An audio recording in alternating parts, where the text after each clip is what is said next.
भिलाई विधायक देवेंद्र यादव जी का आगमन हुआ है। भैया जी ने हमारे समर्थन में अपना अमूल्य समय निकाल करके यहाँ उपस्थिति दिए हैं, उसके लिए डीएड परिवार की तरफ से हम सभी धन्यवाद प्रेषित करते हैं।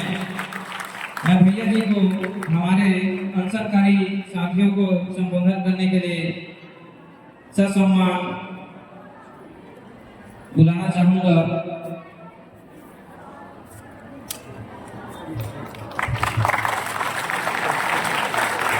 बहुत बहुत धन्यवाद। बोले भारत माता की, छत्तीसगढ़ माता की।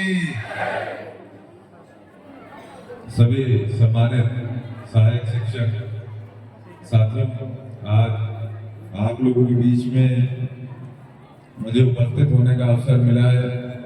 विधानसभा सत्र के दौरान मैं आप साथियों के प्रतिनिधि मंडल से मिला था। हमने ये कोशिश भी की थी कि हम आपकी बात वहां मजबूती से रखें, और एक मन में लगता है हमारे खुद कि आगे हम क्या कर रहे हैं, और ये जो हमने सोचा है क्या ये कभी पूरा होगा भी कि नहीं होगा। लेकिन फिर मन में ये बात आती है कि नहीं, पूरा होगा। क्यों होगा? क्योंकि हम सच की लड़ाई लड़ रहे हैं। हम किसी से कुछ छीन नहीं रहे, हम हमारा मांग रहे हैं। जो हमारा है हम उसको मांग रहे हैं। फिर ये मन में आता है, और वही हमको सच्चाई ही हमको शक्ति देती है। मैं पूरे दिल से आप लोगों के निरंतर इस प्रयास के लिए आप सबको बहुत शुभकामनाएं दूंगा, बहुत बधाई दूंगा कि निरंतर आप लड़ाई मजबूती से लड़ रहे हो और पीछे नहीं हट रहे हो। कोई खड़ा हो, आप अपनी लड़ाई को लड़ रहे हो, और आप इस बात को समझते होंगे हमारे बड़े बुजुर्ग क्या कहें, जो अपनी लड़ाई लड़ता है भगवान भी उसका साथ देता है, ऊपर वाला उसी का साथ देता है जो अपनी लड़ाई खुद लड़ता है। तो आप अपनी लड़ाई लड़ रहे हो, और मैं आपको कह रहा हूं, बहुत जिम्मेदारी से कह रहा हूं, आप इस लड़ाई में जीत कर आओगे, और बहुत मजबूती से जीत के आओगे। हर किसी को करना पड़ेगा और हर किसी को झुकना पड़ेगा। जो अधिकारी, वो दिन बहुत नजदीक होगा। जो अधिकारी आज आपको आपके जाने से, आपके प्रतिनिधि मंडल के जाने से आपको समय नहीं देते, वो आपकी भर्ती की प्रक्रिया की शुरुआत करने के लिए दस्तखत करेंगे, कागज आगे बढ़ाएंगे। और जो मंत्री, जो सरकार में बैठे हुए नेता आज आपको देख के आंख चुरा के भागते हैं, वो आपका सर्टिफिकेट देने खुद सामने आएंगे कि मुझसे फोटो खिंचाइए, क्योंकि ये नौकरी ये आपकी है, ये आपने पाई है, आपकी मेहनत से पाई है। किसी नेता मंत्री ने, किसी ब्यूरोक्रेट ने नहीं दी है आपको। और ये लड़ाई भी आपकी है। जिस दिन आप अपनी लड़ाई खुद लड़ने लग जाओगे, उस दिन सारा जहां मिलके भी आपको हरा नहीं पाएगा। मैं आपको जिम्मेदारी से कहता हूं साथियों। आप बताइए इस सरकार में क्या हो रहा है? आज आप उत्साहित है कि देवेंद्र यहाँ आपके बीच में आया है, आपका युवा साथी है।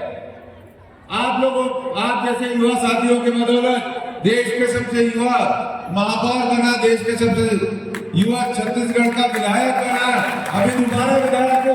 लेकिन सुनिए मेरी बात, जो मैं आपको गहरी बात कहना चाहता हूं।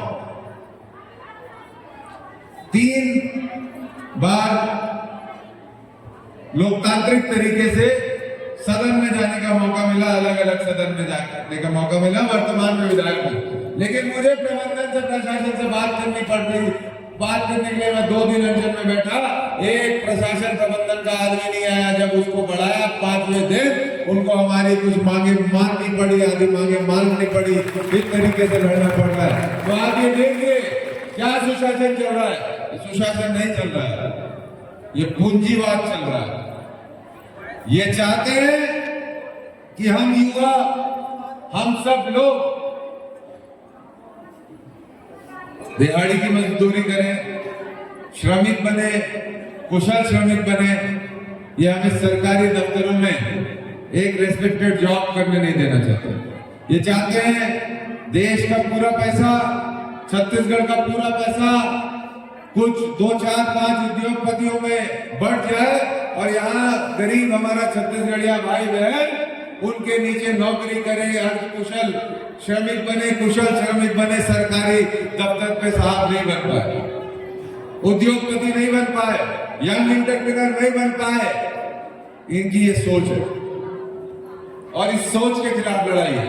और ये अन्याय जो हो रहा है, मैं आपको बहुत ज्यादा मेरे भाषण देने की आदत नहीं है, लेकिन मैं आपसे वादा करता हूं जिस दिन भी आप ये तय कर लोगे कि आप इस लड़ाई में अब थक चुके हो, अब आपको हौसले की जरूरत है, अब आपको चाहिए कि कोई और आपकी लड़ाई को आगे बढ़ाए, तो मैं आपको इस मंच से वचन देता हूं जितने दिन लग जाए आपके साथ बैठूंगा, आपके साथ खाऊंगा, आपके साथ यही रुकूंगा। और जब आप कहोगे देवेंद्र तुमको हमारे लिए भूखे रहना है, जब आप कहोगे देवेंद्र तुमको हमारे लिए भूखे रहना है, तो देवेंद्र 1 दिन हो, 2 दिन हो, 3 दिन हो आपके लिए भूखा भी आकर रह सकता है। आपको वादा कर रहा हूं, आप लड़िए, मैं आपकी लड़ाई में साथ हूं। जिस दिन आप थक जाओगे उस दिन याद कर लेना ये भाई पीछे नहीं हटेगा, आप सबको वादा कर रहा हूं। यहाँ पर ये जानकारी में आया कि बहुत सारे साथियों की तबीयत खराब हुई, कितने लोग अस्पताल जा चुके हैं। देखिए ये कठिन प्रैक्टिस है, मैं समझता हूं कठिन प्रैक्टिस है, मुझे आपकी चिंता भी हो रही है। मैं ये भी नहीं कह पा रहा हूं कि आप रुकिए, मैं ये भी कह पा रहा हूं कि आप कंटिन्यू कीजिए, क्योंकि मैं इस सब तकलीफों से गुजरा हूं। मेरे भी साथी की तबीयत खराब हुई, मेरा भी बीपी 170 110 आया, मेरा भी शुगर लेवल 73 तक पहुंचा, और ये सारी, और उसके बाद से अभी तक 4 दिन और हो गए, अभी तक दिक्कतें रहती है शरीर। लेकिन हम क्या करें, हम क्या करें। भगत सिंह जी ने कहा है कि पैरों को सुनाई देने के लिए धमाका तेज होना चाहिए। ये तेज धमाका है, पूरे छत्तीसगढ़ के कोने कोने में ये बात पहुंच चुकी है कि आप सभी भाई बहन हमारे यहाँ मजबूती से लड़ रहे हैं, कोने कोने में बात पहुंची है।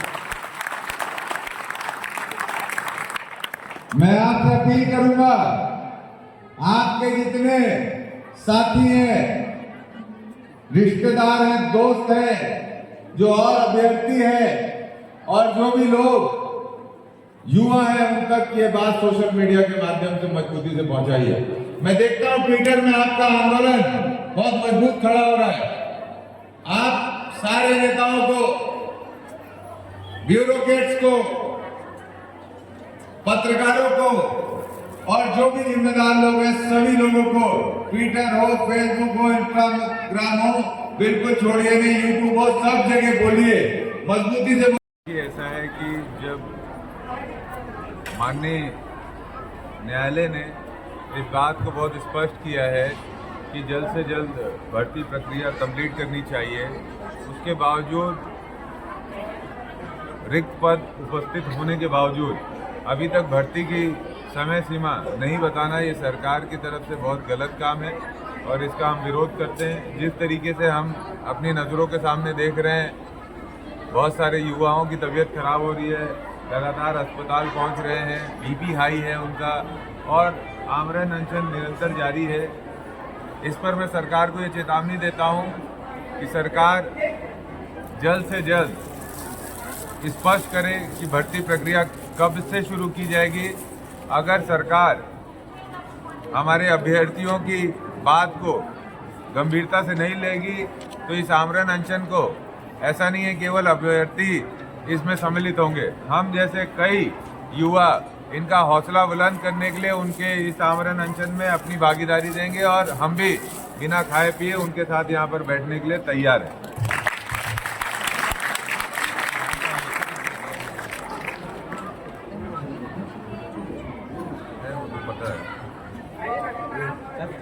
आज प्रदेश के हर स्तर में बीएड की हमारे युवा साथियों की आवाज़ है वो प्रदेश भर हर कोने में पहुँच रही है।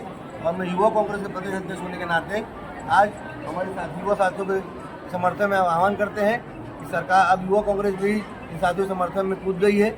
अब आने वाले दिनों में युवा कांग्रेस भी पूरे प्रदेश भर में ये आंदोलन यहाँ उत्तर से लेकर पूरे प्रदेश भर के हर कोने में होगा, हर जिले में होगा। और सरकार पर विरोध प्रदर्शन पुतला दहन से लेकर किस स्तर में करना हो, युवा कांग्रेस पीछे नहीं हटेगी। और इन मांगों को लेकर प्रदेश के हर जिले में निरंतर युवा कांग्रेस जो है आंदोलन करेगी। आप जिस चीज़ को देखिए, ऐसा है, भिलाई का प्राइवेटाइजेशन निरंतर तौर पर केंद्र की सरकार करती जा रही है और वहाँ की बसाहट को ख़त्म होने के लिए योजनाबद्ध तरीके से प्रबंधन काम कर रहा है। इन सब चीज़ों को देखते हुए हम लोगों ने 5 दिन का अनशन किया। अनशन के बाद कुछ फैसलों पर सहमति बन गई और कुछ विषय अभी हमारी आगामी चर्चा के लिए शेष हैं। जैसे कि सेक्टर 9 हॉस्पिटल वो किसी भी प्राइवेट संस्था को लीज पर नहीं दिया जाएगा, उसको लेकर हमारी सहमति बनी है। जो मैत्री बाग है, रशिया और इंडिया की दोस्ती का प्रतीक जू है, जो उसको किसी प्राइवेट संस्था को नहीं दिया जाएगा, किसी उद्योगपति को नहीं दिया जाएगा, स्टेट गवर्नमेंट उसको चला सकती है, इस पर सहमति बनी है।